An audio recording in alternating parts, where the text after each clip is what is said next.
33 of the world's finest racing drivers battled at the world's biggest race back in the month of May, and after 500 grueling miles at the Indianapolis Motor Speedway, Simon Pagenaud was the one that was victorious, and today we are going to review the 2019 Indianapolis 500 champion 1/64 scale race version. Yes, this is a race version 1/64 that is currently exclusive to the Indianapolis Motor Speedway as of the current moment, however. The only reason why I say that is because I truly believe that Team Penske will be picking up a copy of these as well. My sources are very faint here, and the source I have is because they have the figure edition version of this car, and that's the 1/18 scale, of course. They have the 1/18 figure version, which is exclusive to IMS. Well, only fitting down that Penske owns the Speedway, so that he gets a copy of it as well. It's on the Penske website as well, so go check Penske out for the figure edition version. And when this comes out, definitely pick it up. It is currently, although exclusive to the Indianapolis Motor Speedway gift shop, so if you're at the end of season sale this coming weekend, swing by the gift shop and pick one of these up. I mean, I got a few of my friends that are visiting the IMS gift shop this weekend, so I'm going to suggest to them to definitely swing by the gift shop and pick this sucker up. I mean, this is a beauty. This is the most anticipated IndyCar Diecast review probably of the season. Quite frankly, in my review station, this is probably the most anticipated review I ever filmed in my life. So this is pretty cool. I am excited, beyond excited to film this. I remember sitting over in turn 3 with my best pal, original Big Brian, Joe Donahue, watching the race. And when he pulled that shopping move on Rossi, I just freaking knew he was going to win this damn race. And I was overcome with emotion. I was nearly bawling my eyes out when he won the race. Poor Brian over there looked like he was half passed out. He wanted to. He looked pale white. Poor guy. Couldn't even comprehend that his favorite driver just won the damn Indianapolis 500. So, with that being said, folks, let's go over the packaging. Green lights seem to have really outdone themselves. By the way, like my set, you totally can't figure out that I'm just such a huge Pagenaud fan, can you?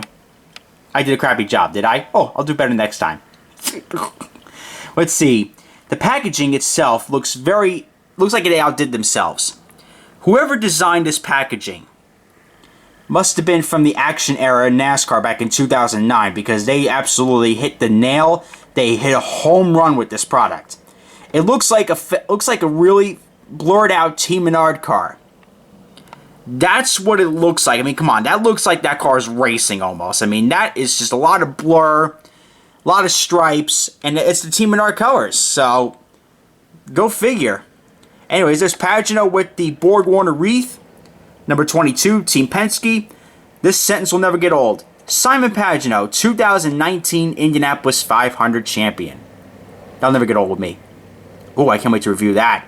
Team Penske, 103rd running of the Indianapolis 500, presented by Cambridge.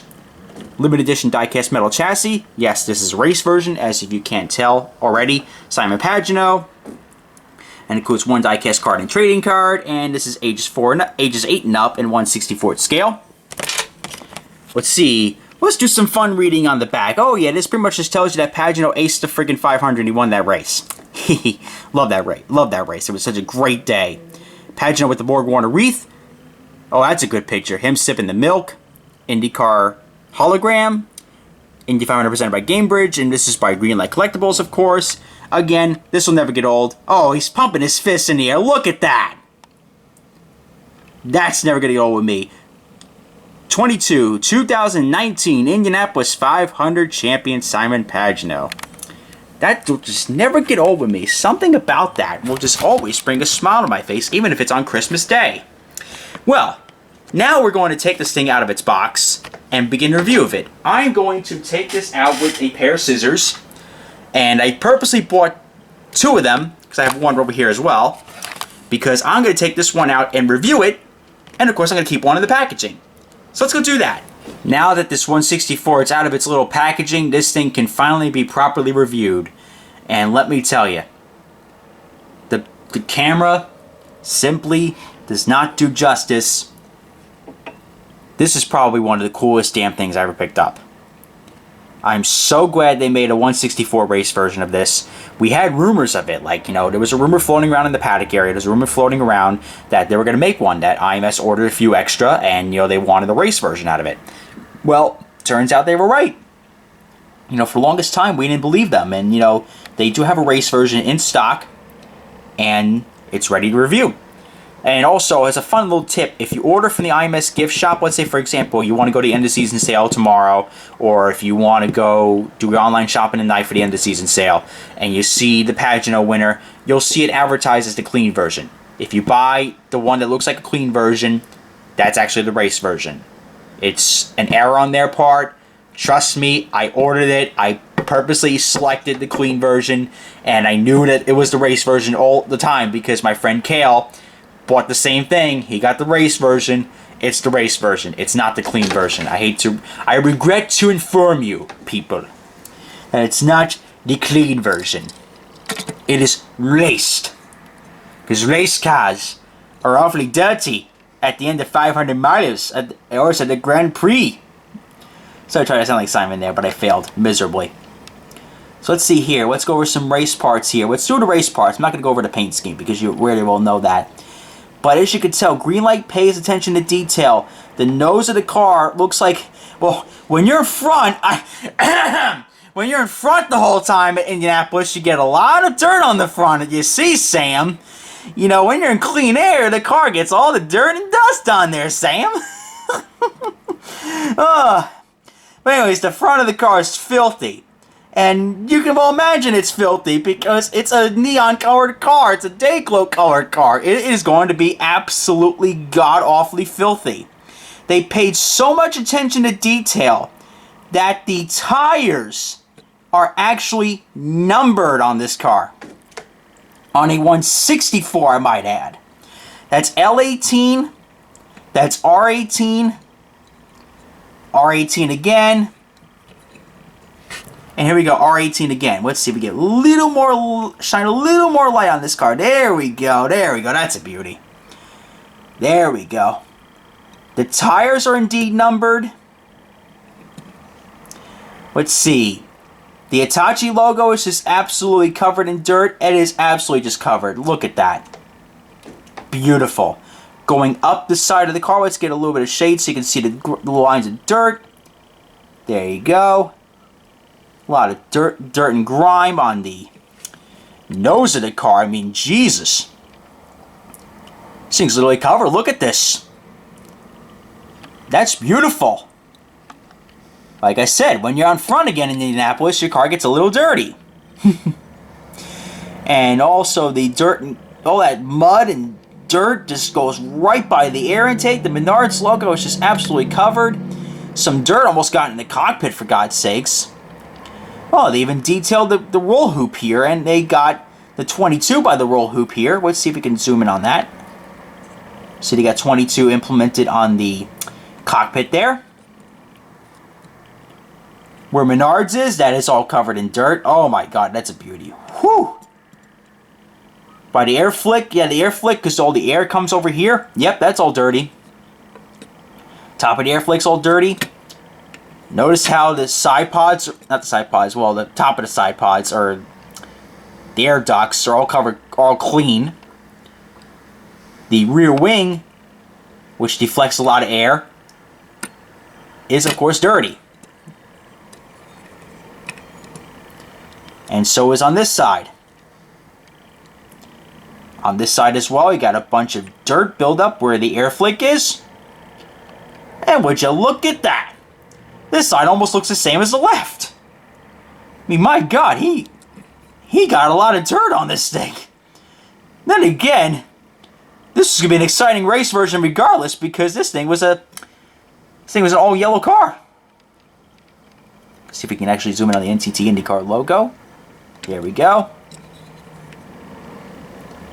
Let's see. Anything else I need to go over?